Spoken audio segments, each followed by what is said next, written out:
abandoned town deep in the mountains. You're far from home. I've lived here all my life. Not much use for the outside world. It's almost impossible to get to. Or get out of. Some things come through so sharp, others like a dream. Let me think. Let me rest. Maybe I can pull some memories out of the fog. Maybe I can find something that could help you find your friend.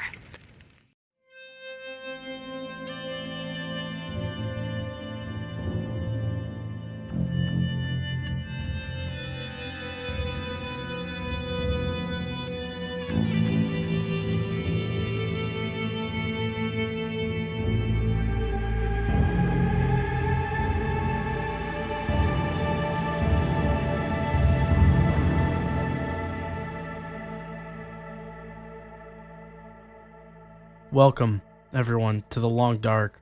I just recently purchased this game during the Steam Summer Sale and decided to give it a try. It shook me so firmly by the nuts that I decided to completely diverge my attention from all other video projects just to cover it. I'll keep this intro brief so I can get right into the meat of the video. I love survival games, especially ones centered around the aspects of survival, rather than the survival revolving around a particular scenario, which becomes the main focus and unique selling point of these games, like Project Zomboid, Sons of the Forest, DayZ, Ark, etc. Even though Sons of the Forest is one of my favorite games this year, possibly one of the best survival games I've played to date, I enjoy the survival games that are more focused on the raw survival aspects, with an added story that isn't half-baked into the world after the fact. Mainly talking about Stranded Deep here, all my homies hate the Stranded Deep devs. Some games that I put into that category are Grounded, Subnautica, Green Hell, and newly added to the list, The Long Dark. It surprised me so much that making a small mistake, mismanaging priority items like food and medical supplies, or going outside without proper clothing, even for a short time, can have a snowball effect that will lead to your death. Even on lower difficulties where the exposure from weather and wildlife aggression is toned down, the game is still brutally difficult, even for someone who has previous experience in this genre of gaming. Nothing in particular is revolutionary about the game's core mechanics like exposure, hunger, thirst, and health, all of which have in-game meters respectively. The sheer level of quality and unique art style of the game, though, lends itself to creating a beautifully dangerous world, and environmental storytelling that rivals AAA titles. Obviously, all of this is subjective, and whether you agree or disagree with these statements depends on how you saw the game through your own eyes. It depends on how you experience the satisfaction of finding your first firearm, or getting a fire going when on the brink of developing hypothermia, the way you react to seeing the ruins of a world overtaken by frigid winds, with death riding the slipstream. Death is always a constant reminder in this game that nothing is certain. Even though the world around you seems to be stuck in limbo, you're the constant variable. You will always arrive, and you will always be wondering if you'll be warm enough to make it to the next location. Having a constant supply of food and fresh water, having fuel so the fire keeps the darkness just out of reach.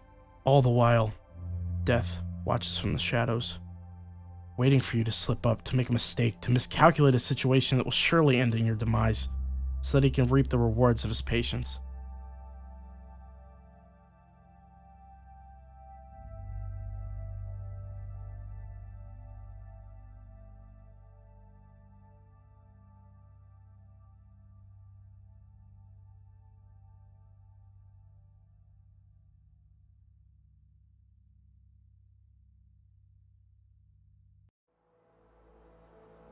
So it took me a while to figure out how I wanted to format this review. I played a lot of the game's survival mode just so I had enough footage to go through the main mechanics, but while writing the script, I was left undecided on which key points I wanted to focus on. This game, from my experience, is definitely more loot heavy for items for daily survival, like clothing, food, and medicine, clothing being the most important. There are a lot of settings that you can tweak when starting a new game, but during the majority of the footage shown, it was on Voyager difficulty. Items were scarce, but not non-existent.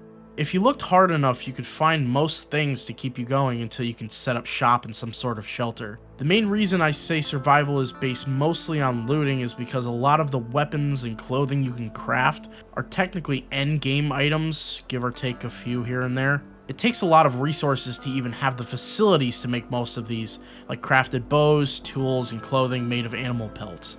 This may be considered a downside to most because it kind of eliminates the crafting early game, but I think there's enough here to make up for it. I'm also trying to hold off on calling these places you stay bases, because most of the time you take what you can get. Like I said during the intro, this game doesn't hold back. Be it bad weather or wildlife trying to murder you, the game will take its pound of flesh. This all culminates to the single most important decision when it comes to playing this game: spawn location. There are 12 regions to choose from, all varying in difficulty. All of them have a brief description of the type of player the region fits, as well as other regions it connects to. There are also some things to note about choice of difficulty, which there are 5 of. It ranges from taking a stroll in a winter wonderland to desolate shithole that will turn you inside out like Arthur Morgan peeling the skin off a freshly ripened rabbit. There's also a custom difficulty that has different modifiers, like tweaking environmental difficulty and heightening or lowering the frequency of loot spawns if you're a giant pussy. But we aren't pussies, we're big burly men that wear flannel and long johns and contract tuberculosis and die as the best written character in video games. Shut up, I will not hear otherwise. So naturally the mountain town is a fantastic choice for any player's first run. It's forgiving enough in terms of loot, plenty of shelters to choose from, and a myriad of locations to go towards from there. It gives the player just enough wiggle room for you to get your feet wet and break at the ankle in the icy river that is this game. The looting in this game is quite simple. You can go inside of most buildings that aren't boarded up and look through cabinets, trash cans, lockers, desk drawers, and hopefully you find something useful. You can also loot trunks of cars and glove compartments. For some of these containers though, they may be locked, which will require the use of a crowbar to open. Now, where do you find a crowbar? Most important tools will spawn in places that you would suspect them to be in. Most of the time you could find a hatchet, axe, or saw in a lumber yard or at a cabin, crowbars and toolboxes in sheds and mechanic shops, clothing inside of lockers, medicine and medicine cabinets, etc, etc.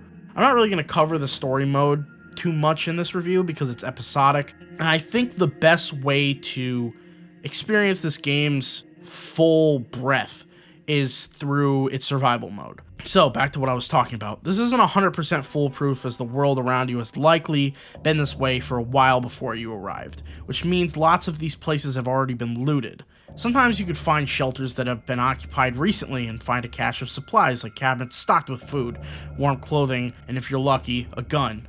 And you might want to hang on to those flares too. Trust me, you're gonna need them.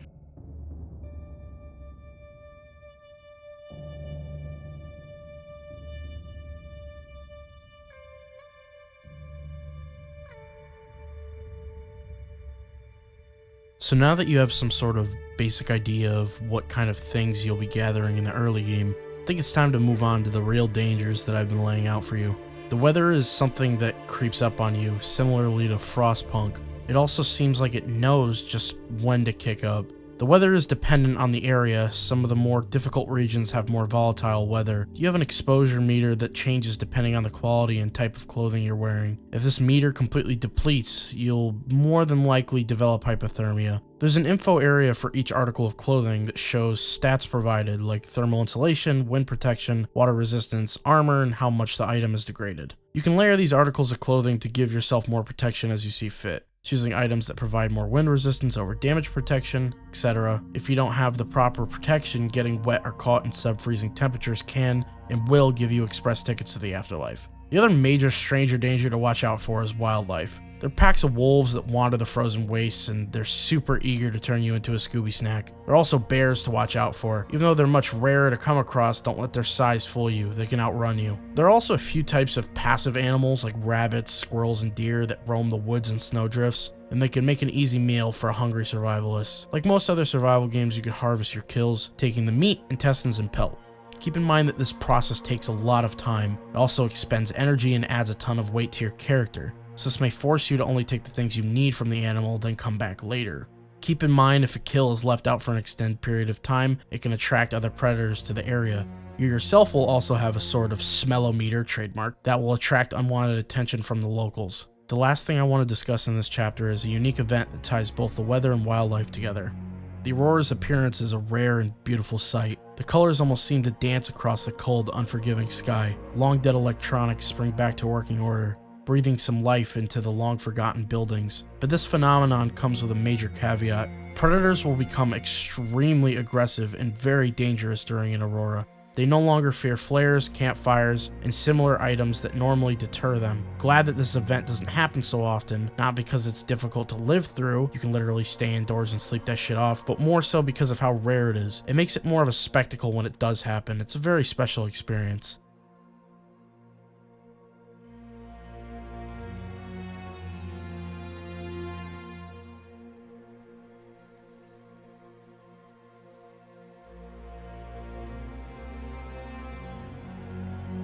The thing I really want to focus on in this last chapter before I get out of your hair is sound design and music.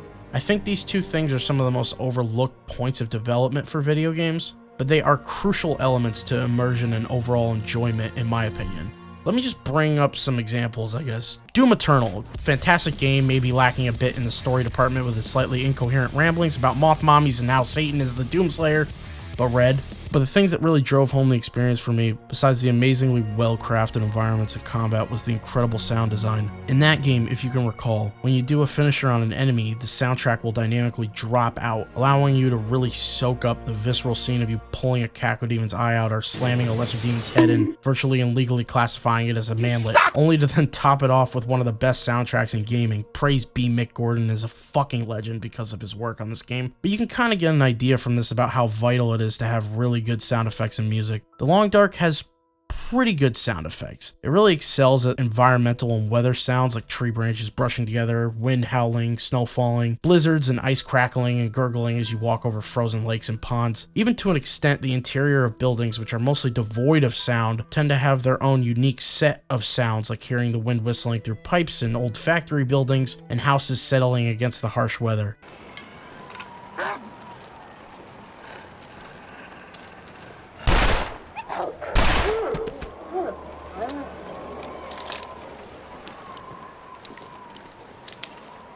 Gun sounds are pretty good, nothing to write home about, but they give a very satisfying crack and report when fired. But I think the standout for this area is the music. I don't know what kind of shit these developers are smoking, but these games that I've played recently by smaller studios have had some of the most memorable soundtracks. Fantastic work by the composers. They really sell the dark, dour nature of this world through the music. It's very similar to the vibe of Frostpunk, where it gives us signs of hope mixing in with complete and utter dejection.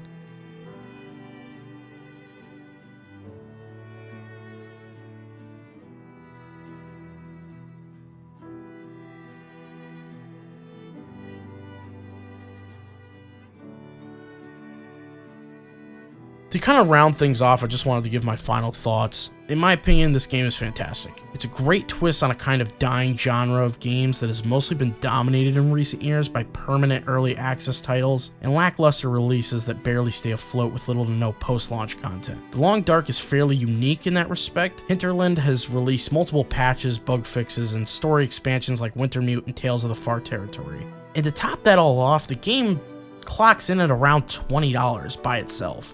Survival games are a really cool medium, and I think a lot of people that do reviews where they review survival games and they kind of put them off as like walking simulators where there's like no systemic reason for you doing anything, you know, where you're just kind of walking around, you're living.